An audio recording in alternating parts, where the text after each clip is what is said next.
Panginoon, kami po ay nagpapasalamat sa araw na ito na tinawag mo ang bawat isa sa amin upang tumanggap ng pagpapala ng iyong mga salita. Tunay, Panginoon, ay pinakita mo sa amin sa araw na ito, hindi lamang sa araw na ito, sa mga nakalipas na taon, ang iyong kabutihan at katapatan sa iyong mga pangako, O God.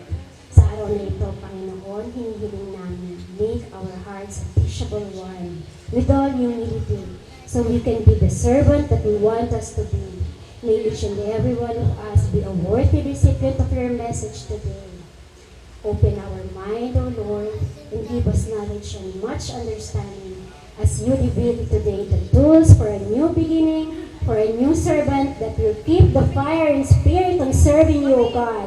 As we gather on this special occasion, may your holy and miraculous and powerful name be glorified today and forever. Live and pray in Jesus' name. Amen. I want to share to you this one situation sa amin sa Bible study namin. Kukunti lang naman po. At dalawang membro doon ng aking mga anak na tatlo na sila pero yung isa hindi pa nababaptize. Yung dalawa ay nabaptize na. So there was this time, one time na mag-uumpisa yung Bible study namin. Actually, ang anak ko po ay 5. Huwag na kayong magulat kung bakit sexy ako. 5 ang anak ko po. 3 ay anak ko sa Pilipino at yung 2 ay anak ko sa Hapon. So, ang tatay ng 3 anak ko ay, na babae ay Pilipino. So, mag-uumpisa na kami ng Bible study that time. Nang matanggap ng mga anak ko yung balita kasi bedridden na yung kanilang anak.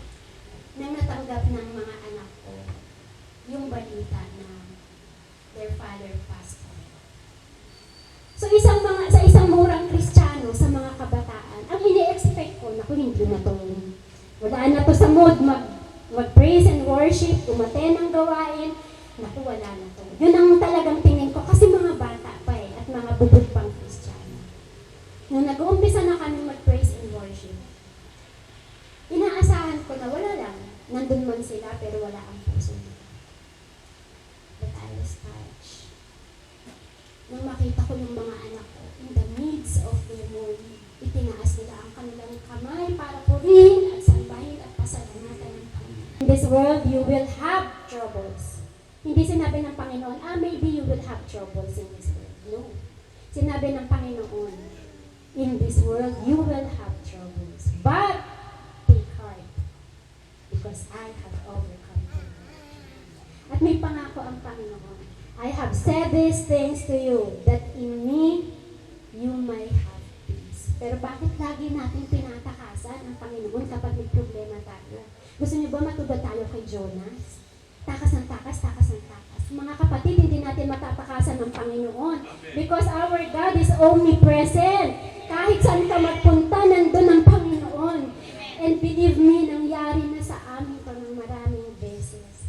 Kailangan harapin natin and believe na kasama natin ang Panginoon, ano man ang mangyaring problema sa buhay natin. Lord, salamat sa iyong kabutihan, Panginoon. Ipinakita mo sa kabahay-sambahan na to, God, sa 25 taon ang iyong katapatan sa iyong mga pangako, Panginoon.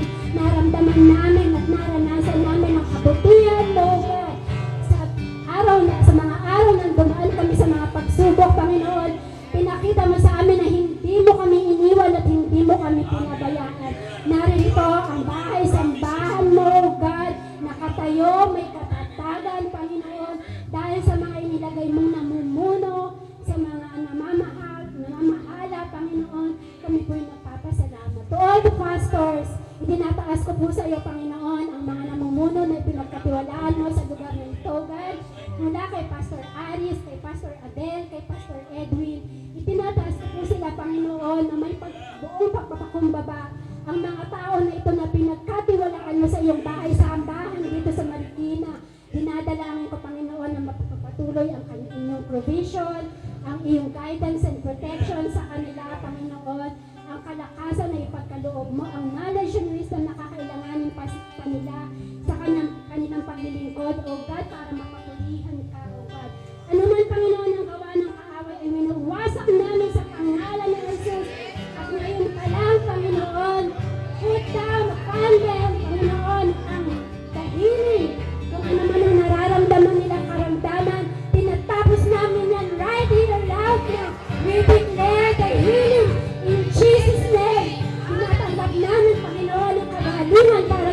pastor namin ito. To all the elders, the leaders, turo mo po sa kanila, Panginoon, kung paano susuportahan ang mga tagapangalaga na inilagay mo rito, ang aming mga pastors. Ilagay mo sa puso ng mga elders at mga leaders kung paano nila, Panginoon. Gagawin ang kanilang tungkulin para masuportahan, Panginoon, ang mga pastor na itinalaga mo. To all the youth, O God, itinataas namin ang lahat ng youth na tinawag mo sa kanilang murang edad na naglilingkod ngayon sa iyo. Nawa, Panginoon, marami pa sila, Panginoon, na madala sa iyo ng batang kaluluwa upang patuloy na makapaglingkod sa kanilang murang edad at makilala kanila, Panginoon, sa kanilang murang edad. At gawin mo sila, Panginoon, na ehemplo sa kanilang mga tahanan kung paano ang tapat na paglilingkod sa iyo. To all the attenders, the newcomers, at sa mga baguhan dito, Panginoon, dinadalangin namin na darating ang araw na mararanasan din nila ang kabutihan na ipinakita mo sa amin at mangungusap ka at kikilos pa sa kanilang buhay. At one day, O God, kiniklaim namin na makakasama namin sila sa pagpapaguyod ng iyong bahay-sambahan dito sa Marikina, O God. Napakabuti mo, O Lord! Nagpapasalamat kami, Panginoon. This is the house that you dwelt for 25 years. At naniniwala kami, Panginoon, marami pang taon ang dadaan na papamalas mo at papakita mo sa amin ang kabutihan at katapatan mo, Panginoon, sa iyong mga salita. Ikaw lamang, Panginoon, ang papupurihan. Ikaw lamang ang pasasalamatan. Ang nag-iisang pangalan na ipinagkaloob bilang tagapagligtas ng mundong ito. Walang iba kundi ang pangalang nananahan sa bahay-sambahan na ito, ang nag-iisang pangalan ng ating Panginoong Jesucristo. To God be all the glory, to you and yours alone be back all the glory and honor. Galing sa amin, sa Tibas family, sa Japan. Mga kapatid, binabati ko kayo, this is a victorious day for all of us. Salamat sa Panginoon. Praise be God. Praise to you, O Lord Jesus. God bless everyone. Sarap talaga